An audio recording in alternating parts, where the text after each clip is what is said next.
this is a new position, and it was created 1 year ago, almost 1 year ago. I applied for it, so I've only been working with this position for a year. Sorry if I can't answer all the questions, but I'll try my best. So it's going to be a 2-part presentation. At first, we're going to take a chill, and I'll present you some of the projects that we're already implementing or we're planning to implement very soon. And the second part might be a bit more boring. It will be more about the legislation, but bear with me. It could be useful for some. So I will start with this small river restoration project in the Visa River. So it's quite a large river. We have 131 kilometers, and it goes through basically the middle of Lithuania. And the Visa Regional Park, so a park created around the river, is designated to preserve the landscape and natural ecosystems of the river.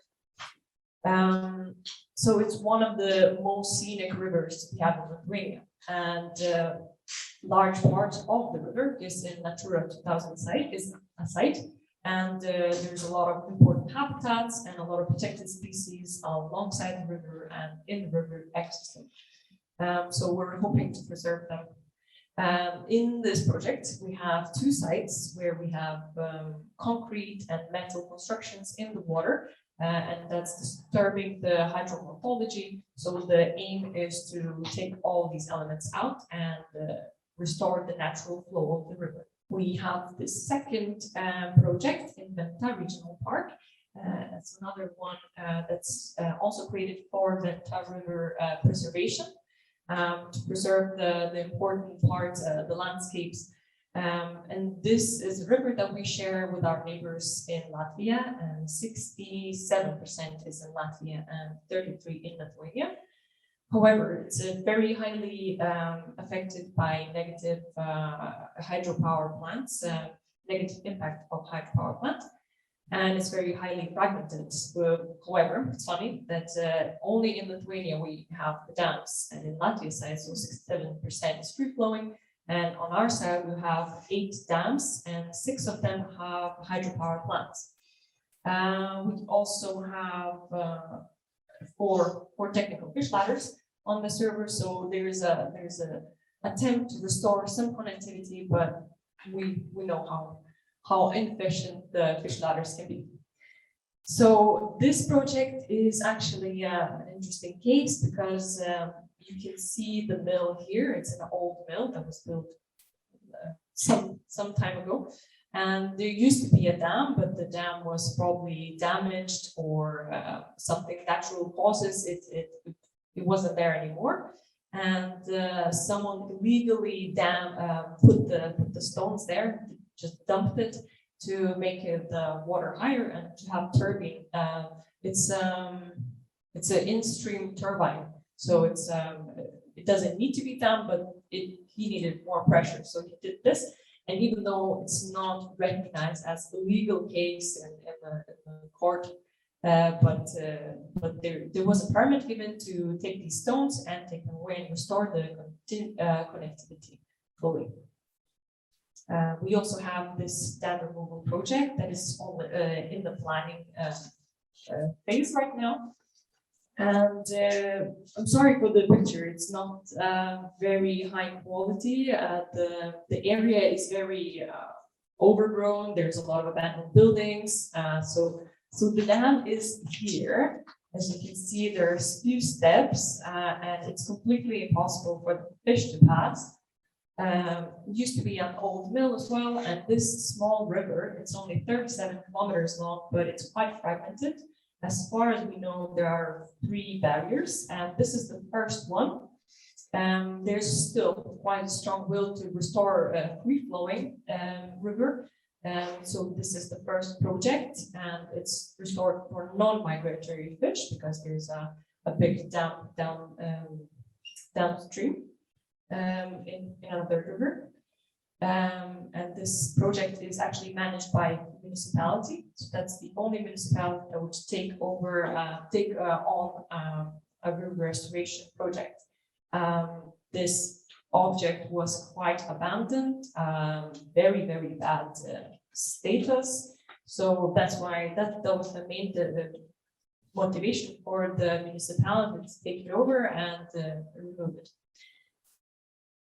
And this is the site from the above. So you can see it's quite high down. There's not much reservoir above, but it's still impossible for the fish to pass. Because of the situation surrounding the river, there's a building right next to the river. It's impossible to restore it fully and have it free flowing. So the banks would have to be reinforced with stone and concrete, and sort of a fish pass will have to be constructed also from stone for the fish to pass. So we're hoping it's going to be a successful one, effective one, and even a small species that are a bit weaker swimmers can pass up. And this is our proudest and biggest project so far. This is the one that we brag about a lot, but it's only starting now. It's not been removed yet, but it's happening already now, so it's very exciting. This dam is 4 meters high, and the reservoir is 4.5 hectares. And the project began in 2017, where the first ideas of how to restore this river started coming up. And there were a few alternatives that institutions thought about, just to restore the dam and put a fish ladder, which is the most common way to restore connectivity, or to maybe have it lower, or so on. And the fourth alternative, to restore it completely, was given a green light. And this is Salantas River. This river and its tributaries is actually very important for the sea trout populations. And part of the river flows through regional park, which is the responsible institution for the managing of this project. And it's been established to protect the old valley landscapes of several rivers, including Salantas River, this river. Protected lamprey species and mollusk species can be found in the river. And this is how it's going to look like after the project. And the free flow of Salantas River will be restored for several kilometers, because there's another dam maybe 14 kilometers upstream, so it's not going to be a free flowing, but this is the first barrier for migratory fish. And the main, so there'll be a recreational area kind of restored or saved, because it's quite important reservoir for the people, for surrounding this reservoir. So there's going to be a pond dug right here, much smaller than there was a reservoir. As the lines were sort of like this, or is still there. And there will be 2 artificial spawning grounds for sea trout installed also in this river. Right. So this is us transitioning from the first part to the second part, and it's interesting to see how these successful projects. It's our first projects really to restore rivers and taking it seriously, taking the dam removal into our policies and actually doing it. So it's interesting to see how it was to go back from the real life into the papers, how it all began. And of course, it began with the river basin management plan, where it was proposed these measures that they need to be restored. Serious actions need to be taken to restore hydromorphology of the river. And the main strategic document for implementing all the water framework directive, which we heard a lot about, is Water Sector Development Plan for 2017-2023. And in this plan, we had 24 actions planned. 10 of them were to install fish ladders, and only 4 of them were actually planned or implemented. And 14 of them were to restore connectivity in different ways. It could have been just a simple, like the Pisa River restoration, or it could be Salafay massive dam removal project. So 6 of them were planned or implemented. So all in all, we had 24 actions, and only 10 of them were taking place. So there was a question why we're so unsuccessful, or why we managed to plan ahead, have this water sector development plan signed by the Ministry of Agriculture, Ministry of Environment. It was passed through the Parliament, but we're still kind of struggling to implement all these actions. And most of the time, the administrations of protected areas like this one, or like other regional parks, are carrying out all the projects, and also municipalities. So this could be one of the reasons why we're struggling. It's very scattered, and it's different knowledge and different project managing skills and so on. So we're kind of 1 year ago, we tried to figure out what are we doing right, what is the current situation of Lithuania with the migration of the fish, and what could be the ways that we can continue by analyzing foreign practices. So we published in Lithuanian language only analysis of current situation and analysis of best foreign practices. So we had interviews with France, Spain, Estonia, Great and Finland, with some experts to get really to the qualitative analysis of their policies and what can we use in our case. So then we try to make a mind map of the main policies that are involving dams, reservoirs, not just removal, but in general, what is regulating everything that has to do with dams. Another thing that we did was mapping out procedures that are important to take from there is a dam and there is no more dam. What is the weight of all the legal documents, all the legislations, all the laws, everything that's who has to do what to remove the dam. So we had this, and then we looked at what could be the problems that it's just not working all the time. Why it works sometimes, but it's not always working. So basically, this is how it all looks like. Not all. It's only the main laws surrounding the dams, and it's quite interesting. I did not translate it in English. I'm sorry.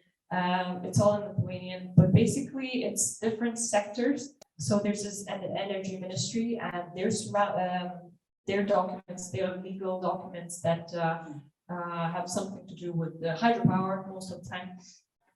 And environmental ministries in the middle, and of course it has the most documents regarding the dams. And agricultural ministry, which is on the right, has something to do with dams. And on the top we have the laws, and at the bottom we have bylaws. And I just feel like it's very important to understand the legal system better. So I must mention the river. Oh, sorry, that's not right. I want to say that there's laws and there's bylaws. That is everything's related with dams. Just the bylaws are based on the law, and there are for regulating, detailing, or controlling specific parts of the law. So there's a lot of bylaws that are involved in different kind of case. So we try to look into the laws and bylaws, how everything interacts and how everything looks and who's responsible for what, and realize it's very, very messy, basically. So this is only like the surface part. It's not taking all the procedures in. It's only very representative of the laws that are most important.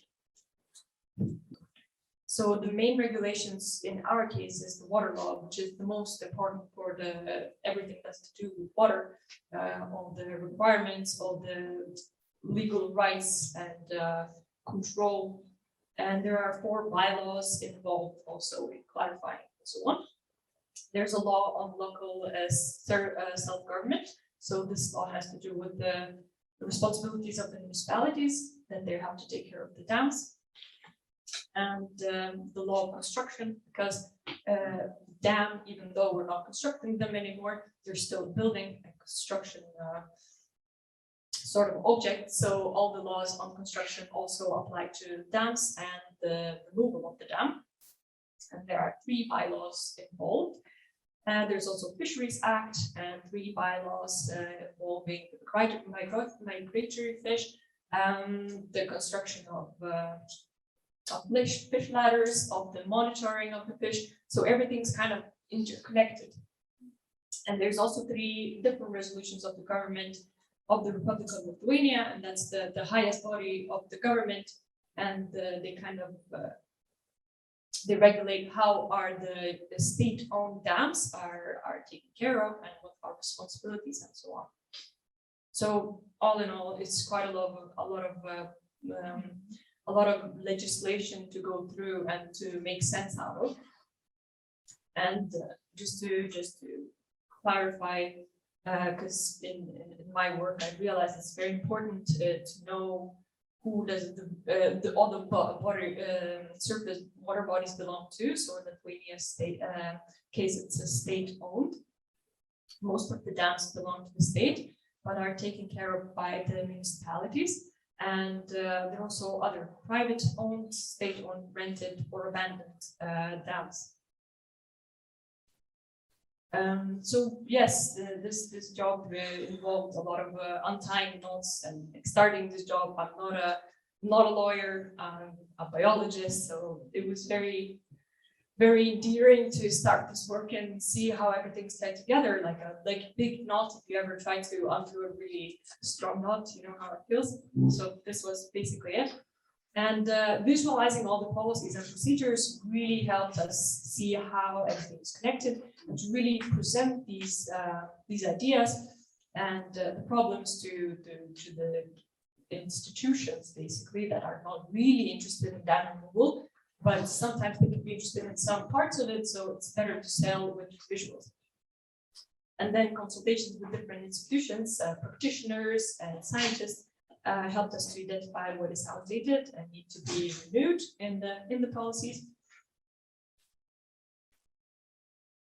So just by looking into what are the problems and realizing there are so many outdated laws and regulations, we realized we have like 20 laws to update, and it was quite difficult to do it just in one go. So we thought we're going to do an action plan, stepwise policy change.